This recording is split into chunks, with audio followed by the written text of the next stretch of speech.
நீங்க சொல்றது right point. ஏன்னா லாஸ்ட் மேட்ச்ல வந்து சவுத் ஆப்பிரிக்கா மேட்ச்லயே வந்து இவர் சொல்றாரு, டாப் 3 பேட்ஸ்மேன்ஸை பவர் பிளேலே வீழ்த்தின ஒரு டீம்னா நாங்க தான்.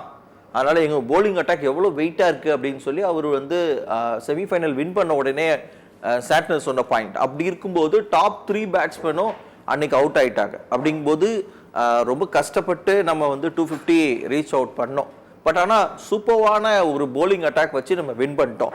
அப்படி இருக்கிற பட்சத்தில் நியூசிலாண்டுடைய ஃபர்ஸ்ட் பலம் என்ன அப்படின்னு சொன்னால், த்ரூ அவுட் த இன்னிங்ஸ், அதாவது த்ரூ அவுட் இந்த ஃபுல் இதில் பெஸ்ட் ஒரு ஃபீல்டிங் டீம் அப்படின்னு சொன்னால் நியூசிலாந்து தான்.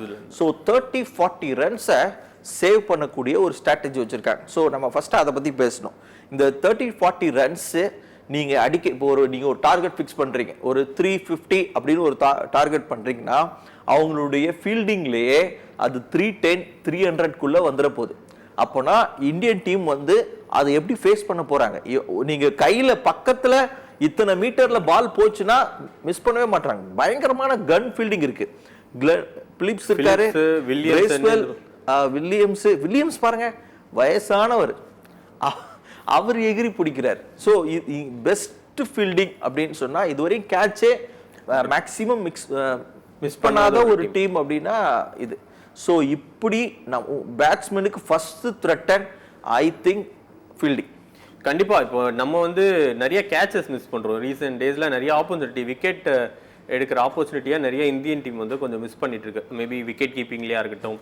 ஸோ 2-3 டஃப் கேட்சா இருந்தாலுமே வந்து பாத்தீங்கன்னா நியூசிலாந்து வந்து எவ்வளோ டஃப் கேட்ச்னாலும் கிளென் பிலிப்ஸ்லாம் அப்படியே ஃப்ளைட் மாதிரி பறக்குறாரு. ஸோ அந்த கேட்ச் பிடிக்க. ஸோ லாஸ்ட் டைம் மேட்ச்ல விராட் கோலி கேட்சா இருக்கட்டும், ரிஸ்வானோட கேட்சா இருக்கட்டும், ஸோ அந்த கேட்சஸ்லாம் நீங்க பாத்தீங்கன்னா ரொம்ப ஈஸியா, ஜடேஜா கேட்ச், இவங்க கேட்ச் எல்லாம் பாத்தீங்கன்னா ரொம்பவே கஷ்டம். ஸோ அவ்வளோ ஃபாஸ்டா வர்ற பால அவர் அசால்ட்டா பிடிக்கிறார். ஸோ அந்த டீமே, ஏன்னா நீங்க பாத்தீங்கன்னா எனக்கு தெரிஞ்சு அவங்க இன்னும் இந்த சாம்பியன் ட்ராஃபில கேட்ச் மிஸ் பண்ண மாதிரியே இல்லை. ஸோ எவ்வளோ டஃப்னாலுமே அவங்க வந்து சேஸ் பண்ணி எப்படியாவது அந்த கேட்சை பிடிச்சிடுறாங்க. ஸோ அது ஒரு டீமுக்கு ரொம்பவே முக்கியம். ஸோ ஃபீல்டிங் வந்து ரொம்பவே முக்கியம். ஏன்னா இப்போ நம்ம சொல்றோம்ல, அந்த மிடில் ஓவர்ஸ்ல எவ்வளோக்கு எவ்வளோ நம்ம ரன் பால் டு பால் அடிக்கிறோமோ அது வந்து நம்மளோட ஸ்கோரை கொஞ்சம் நல்லா ஞாபகம் இருக்கும். நான் ஏற்கனவே போன இதில் சொன்னேன், தோனி ரன் அவுட் தான் நம்ம வந்து வேர்ல்டு கப்பை மிஸ் பண்ணோம். குப்தியில் அங்கேருந்து அடித்த த்ரோ மிஸ் பண்ணி அந்த மாதிரி ஃபீல்டிங் வந்து எக்ஸப்ஷனலாக இருக்கும்போது நம்ம வியூகம் வந்து எவ்வளோ இன்னும் ஜாஸ்தியாக இருக்க வேண்டிய டைம்ன்றது தான் என்னுடைய. ஆமாம், ஏன்னா அந்த மிடில் ஓவர்ஸில் வந்து நியூசிலாந்து எதுக்காக நம்ம ரன்னே எடுக்க முடியல. ஸோ அந்த மாதிரி ஒரு ஃபீல்டிங், ஏன்னா அவங்க சிங்கிள்ஸ் கூட கொடுக்க மாட்டேங்கிறாங்க. ஸோ சிங்கிள்ஸுமே அவங்க கட் பண்ணோம்.